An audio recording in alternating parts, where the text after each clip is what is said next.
ಇಷ್ಟು ದಿನ ಆದಷ್ಟು ಬೇಗ ನನ್ನ ಮದುವೆ ಆಗಲಿ ಅಂತ ಎಷ್ಟೋ ವ್ರತ ಪೂಜೆಗಳನ್ನ ಮಾಡಿದ್ದೀನಿ. ಆದರೆ ಅದ್ರ ಫಲ ನೀನಿನ್ನೂ ನನಗೆ ಕೊಟ್ಟಿಲ್ಲ.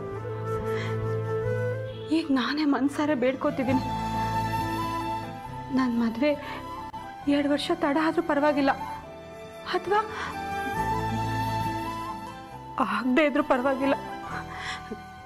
ಆದರೆ ನಾನು ಮಾಡಿರೋ ಪೂಜೆ ವ್ರತ ಫಲನೆಲ್ಲ ನಮ್ಮ ಶ್ರೀ ಜಾನ್ವಿ ಶ್ರೇಯಸ್ಗೋಸ್ಕರ ಕೊಟ್ಬಿಡು.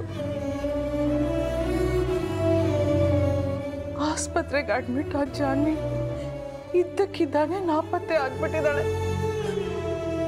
ಅವಳನ್ನು ಹುಡ್ಕಕ್ಕೆ ಹೋದ ಶ್ರೀ ನಿನ್ನೆಯಿಂದ ಮನೆಗೆ ವಾಪಸ್ ಬಂದಿಲ್ಲ. ಆದಷ್ಟು ಬೇಗ ಶ್ರೀ ಜಾನ್ವಿನ ಮನೆಗೆ ಕರ್ಕೊಂಡು ಬರೋ ಹಾಗೆ ಮಾಡಪ್ಪ ದೇವ್ರೆ, ಪ್ಲೀಸ್. ದೇವ್ರೆ, ಶ್ರೀ ಸಂತೋಷನೇ ನನ್ನ ಬದುಕಿಗೊಂದು ಕಾರಣ ಕೊಟ್ಟಿರೋದು. ಅವನ ಸಂತೋಷನ ದೂರ ಮಾಡಿ ನನ್ನ ಬದುಕಿಗೆ ಅರ್ಥನೇ ಇಲ್ದಿರೋದು ಮಾಡಬೇಡ. ದಯವಿಟ್ಟು ದೇವ್ರೆ, ಶ್ರೀ ಮತ್ತೆ ಜಾನ್ವಿನ ಒಂದು ಮಾಡಿ ಅವರಿಬ್ರು ಆದಷ್ಟು ಬೇಗ ಮನೆಗೆ ಬರೋ ಹಾಗೆ ಮಾಡಪ್ಪ, ಪ್ಲೀಸ್ ದೇವ್ರೆ. ಶ್ರೀ ಶ್ರೀ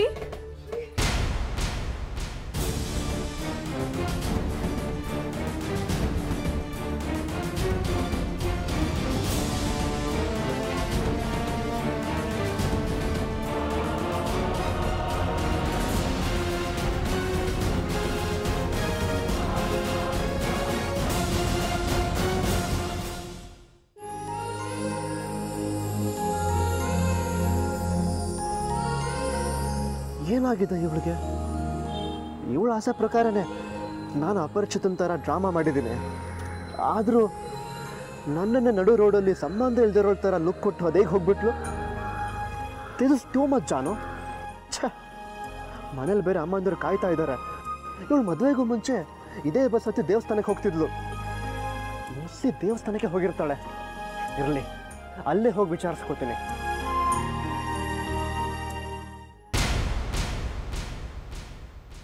ಅಕ್ಕನಿಗೆ ಹಳೇದು ಯಾವುದು ನೆನಪಿಲ್ಲ. 1 ವರ್ಷದ ಹಿಂದೆ ಶ್ರೀಭಾವನ್ ಮದುವೆ ಆಗೋಕ್ಕೆ ಮುಂಚೆ ಏನೇನು ನೆನಪಿತ್ತೋ ಅಷ್ಟು ಮಾತ್ರ ನೆನಪಿರೋದು. ಅಂದರೆ ಜಾಹ್ನವಿಗೆ ಶ್ರೀ ಅವನ ಜೊತೆಗಿನ ಪ್ರೀತಿ, ಶ್ರೀ ಜೊತೆಗಿನ ಮದುವೆ ನಾವು ನೆನಪಿಲ್ವಾ?